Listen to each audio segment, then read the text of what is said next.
بہت سی باتیں مجھے گزارش کرنی ہیں، آپ ذرا سا اپنے جذبات پہ قابو رکھیں۔ میں نعرہ لگانے کو منع نہیں کر رہا ہوں، کسی عزیز نے سمجھا کہ میں نعرہ لگانے کو منع کر رہا ہوں، انہوں نے ایک خط لکھ کر مجھ سے معذرت کی، ایسا کچھ نہیں، ہم آپ کے جذبے کی قدردانی کرتے ہیں، ہم قدردانی کرتے ہیں، لیکن مطالب ہیں، اسے کہہ لینے دیجئے۔ اور اس کے بعد یا علی کہنے کے لیے کوئی وقت مقرر ہے؟ یا حیدر کہنے کے لیے کوئی وقت مقرر ہے؟ اٹھتے بیٹھتے کہیے، سوتے جاگتے کہیے، کہتے رہیے۔ یہاں سے علی کا نام یاد کر کے جائیے اور پھر ہر سانس کے ساتھ یا علی کہیے۔ جتنی بار یا علی کہیے گا خدا سے نزدیک ہوتے چلے جائیے۔ سنیے، جناب امیر المومنین نے سلونی بھی کہا ہے، ایک بار نہیں۔ اس فقیر کے استاد مرحوم حضرت علامہ آیت اللہ عارف باللہ، آیت اللہ علامہ سید محمد حسین حسینی تہرانی، جو اپنے وقت میں علم عرفان کے قطب تھے، کوئی ان کا ثانی نہیں تھا، مشہد مقدس میں آخری عمر میں انہوں نے قیام فرمایا، اور جو خلیفہ اور جانشین تھے کس کے؟ علامہ آیت اللہ سید محمد حسین طباطبائی صاحب تفسیر المیزان کے۔ انہوں نے اس فقیر کو یہ بتایا کہ تمہیں معلوم ہے، اس کے بعد ظاہر ہے طالب علموں کا کام کیا ہوتا ہے، استاد ایک کیپشن دے دیتا ہے، محنت کرنا آپ کا کام ہے، کہا جاؤ ڈھونڈو، اور میں نے بہرحال جستجو کی، کہا ایک مرتبہ نہیں حضرت علی نے سلونی کہا ہے، اور ایک موقع پہ نہیں کہا ہے، 7 مرتبہ مدینے میں کہا سلونی بعد پیغمبر، اور 7 مرتبہ کوفے میں اور دوسرے مقامات پہ کہا سلونی، لیکن جتنی بار سلونی کہا بعد پیغمبر، اسے کہتے ہیں حفظ مراتب، اسے کہتے ہیں حفظ مراتب۔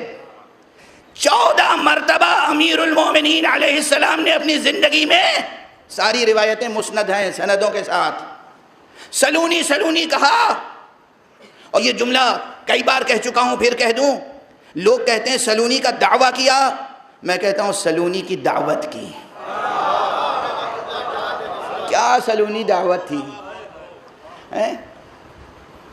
اور ہر مرتبہ آپ سے سوالات ہوئے اور آپ نے جوابات دیے، وہ جوابات بھی موجود ہیں، کتابوں میں منتشر موجود ہیں، لیکن موجود ہیں، صرف اس وقت تو حوالے دے رہا ہوں۔ جو شان رسول کی تھی علم میں اور ہدایت میں، منصب الگ ہے، سرکار رسالت میں آپ محمد مصطفیٰ صلی اللہ علیہ وآلہ وسلم کے بعد کوئی نبی نہ ہوا ہے نہ ہوگا، کوئی رسول نہ ہوا ہے نہ ہوگا، کوئی حضرت علی کو پرافٹ نہ کہے، کوئی امام حسین کو پرافٹ نہ کہے، یہ وصی رسول تھے، رسول نہیں تھے، یہ جانشین نبی تھے، نبی نہیں تھے۔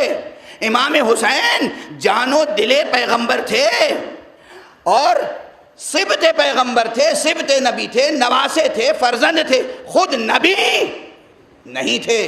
نبی نہ کہیے گا، رسول نہ کہیے گا، مگر ہدایت اور علم کا جو ملکہ ہے وہ برابر سے چلتا رہا، اس لیے کہ حضور نے تو تنہا جو کچھ سکھایا ہوگا سکھایا ہی ہوگا۔ ابھی روایت سنا چکا ہوں کہ منبر پر سب کو بتایا، سب نے نہیں یاد رکھا، وہ ان کی کمزوری، علی نے یاد رکھا، یہ علی کی فضیلت۔ اور پھر علی کو اس کے علاوہ کس کس طرح سے علم عطا کیا، وہی روایتوں میں سے جو سلونی کی روایتوں میں ہیں۔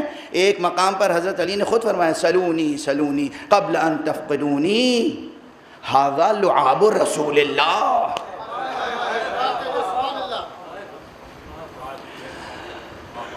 حضرت علی کا جملہ، یہ لعاب رسول ہے جو میرے دہن میں ہے اور میرے وجود میں ہے۔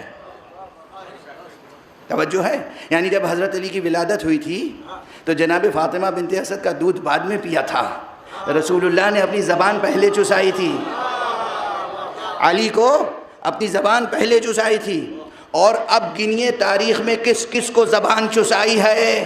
علی کے بعد حسن، حسن کے بعد حسین، تاریخیں گواہ ہیں، محدثوں کی حدیثیں ہیں بے پناہ۔ اکثر حسین کی زبان لے کر خود چوستے تھے اور اپنی زبان حسین کو چساتے تھے۔ روایات سلونی میں یہ فقرہ بھی آتا ہے کہ زقنی رسول اللہ زقا، رسول اللہ نے مجھے علم اس طرح چگایا ہے، لفظ استعمال کر رہا ہوں، جس طرح پرندہ اپنے بچے کو دانا چگاتا ہے. توجہ ہے, تشریحات کے وقت نہیں, حوالے دیتا ہوا آگے بڑھ رہا ہوں. تو رسول اللہ کا مرتبہ علم, احاطہ علم سمجھ میں آیا.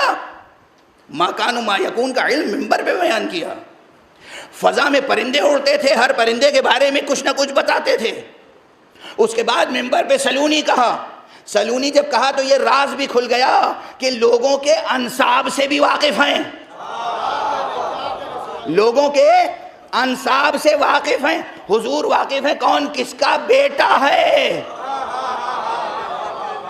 اس رسول نے جسے زبان چسائی تھی اس کی شان یہ تھی کہ میدان جنگ میں جب تلوار چلاتے تھے تو یہ دیکھ لیتے تھے کہ کس کی نسل میں مومن پیدا ہونے والا ہے,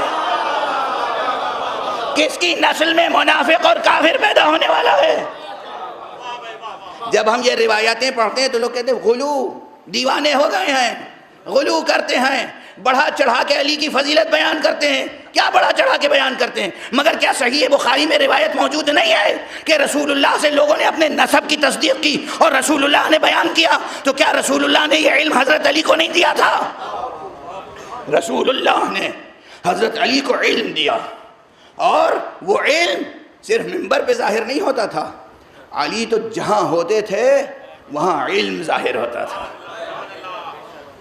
علی علیہ السلام کے چاہنے والوں نے جو آپ کی تعریف کی ہے اس میں ایک فقرہ یہ بھی ہے, یتفجر العلم من جوانبہ وتنطق الحکمت فی نواحی من نواحی. ارے علم تو ان کے جسد کے گویا ہر ذرے سے پھوٹتا تھا, چشمہ جاری ہوتا تھا علم کا. یعنی مجھے کہنے دیجئے, علی کی زبان جب گویا ہوتی تھی تب بھی علم ظاہر ہوتا تھا, علی کی آنکھوں سے بھی علم ظاہر ہوتا تھا, علی کے انداز سے بھی علم ظاہر ہوتا تھا, علی کی رفتار سے بھی علم ظاہر ہوتا تھا. علی کا سایہ کہیں پڑ جائے تو وہاں بھی علم کی چھوٹ پڑ جاتی تھی. کیسے بد نصیب تھے وہ جن پہ علی کا سایہ بھی نہ پڑ سکا. جناب امیر المومنین کہ علم کا اندازہ اس سے دیکھیے کہ وہ در ہیں کس شہر کے, جو یہاں تک آیا علم وہی حسن تک گیا, وہی حسین تک گیا.